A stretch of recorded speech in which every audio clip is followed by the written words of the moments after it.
Good evening, I'm Ryan Bonazzo. Thank you for joining us. The federal election may be over, but questions and controversy still linger over a lack of voting access in some area First Nations in the Kenora district. 3 remote communities allegedly didn't have polling stations available to vote on Election Day. Instead, those communities were only given access to advanced polling. Adam Riley has the details.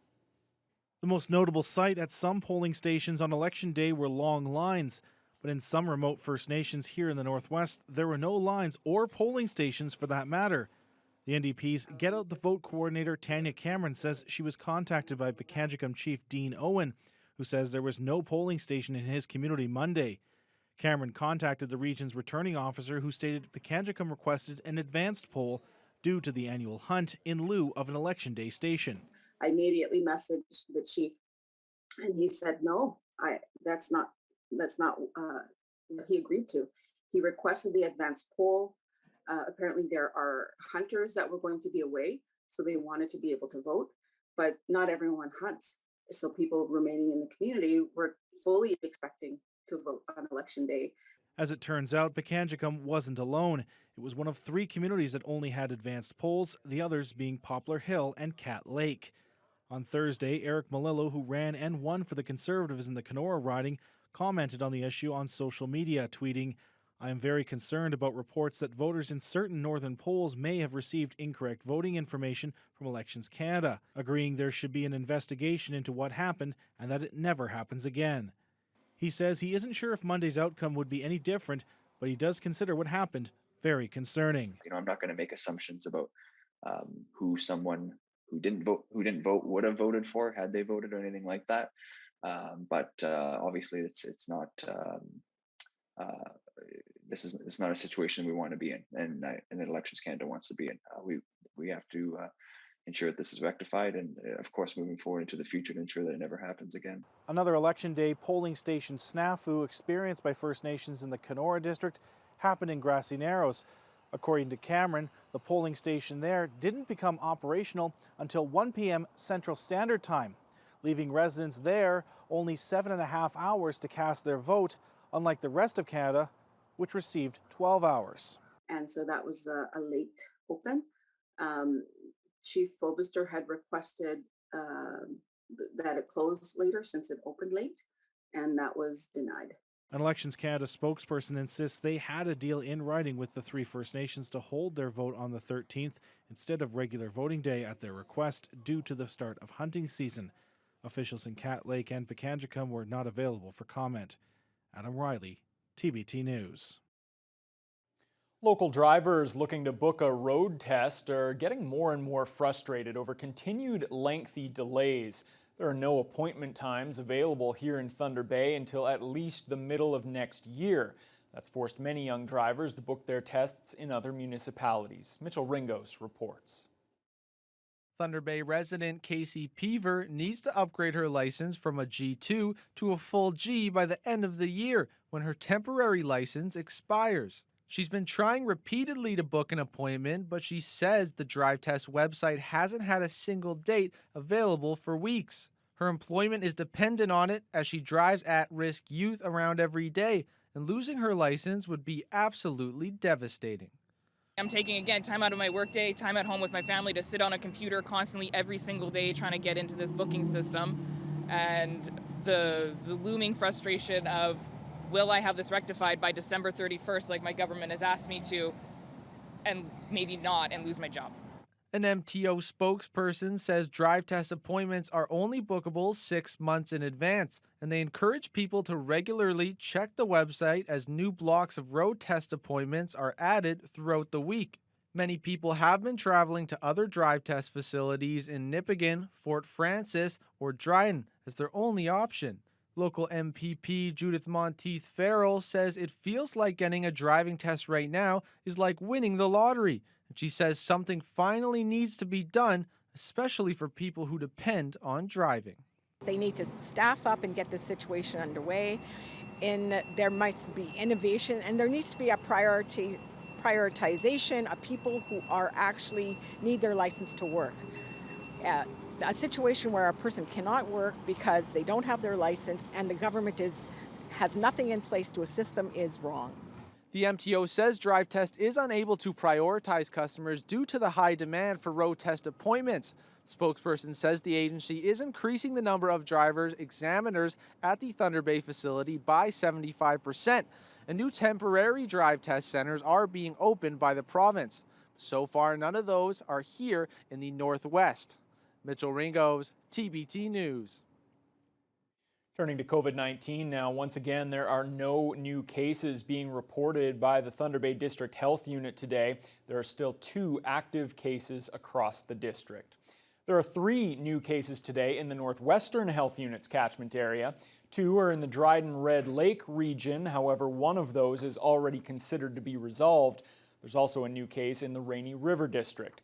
Despite those new reported infections, the active case count has fallen to 6. That's 2 fewer than on Thursday. A major change to Ontario's COVID restrictions. The province is easing capacity limits in several indoor and outdoor settings that require proof of vaccination, including major sporting events. Colin DeMello explains. The Blue Jays have been on a hot streak. The puck is about to drop on the Leafs preseason, and soon more fans will be in the stands to cheer on their home team. I think if they can do it safely and they got the space for it, then absolutely. Brings more people to the city. The Chief Medical Officer of Health says Ontario is faring well in the fight against the Delta variant, allowing the province to increase capacity limits for large gatherings. 50% for indoor sports events up to a maximum of 10,000 people, and 75% for outdoor sports events up to a maximum of 30,000 people, which means starting this Saturday, the Leafs will be able to welcome nearly 10,000 fans per game, while the Blue Jays can host up to 30,000 people inside the Rogers Centre, leaving some feeling a bit uncomfortable. I am a season ticket holder. I think 15,000 is good, but 30, I think is a little bit too much. So maybe in between. That uneasiness is also being felt by Dr. Kieran Moore. Because the vaccine is not 100% effective. For those venues, I am concerned that they could be a source of infection to others, but we'll have to continue to monitor that data. The changes in capacity have led to more questions. Restaurateurs are wondering why their limits have not been increased when everyone inside has to be fully vaccinated. For a while now, we've seen crowds at the Rogers Centers unmasked, screaming, eating, drinking, and saying, well, why are we being singled out as the only ones that can't loosen our restrictions? Dr. Moore says one step at a time. That's certainly on our radar to review capacity limits in other venues, but slow and steady has been our mantra over the last several months. But how slow will the province go? The Premier has said proof of vaccination certificates are temporary. Dr. Moore says they will be here for a while. I do think they're going to be with us for the fall and winter. I have seen modeling where we have a significant rise in January and February after the Christmas holidays, and that is disconcerting. And consistent control over COVID-19, he says, will be the key to easing all public health measures. Well, the Thunder Bay District Health Unit is once again making it even easier to get immunized against COVID-19. Health Unit staff hosted a drive-through clinic at the CLE grounds today. Those with scheduled appointment times didn't even have to leave the comfort of their vehicles. The drive-through style is more convenient for those who continue to be uncomfortable around other people, as they would have to be inside the Coliseum. Medical Officer of Health, Dr. Janet DeMille, says the Health Unit is also working with local school boards in order to help boost vaccination numbers across the district.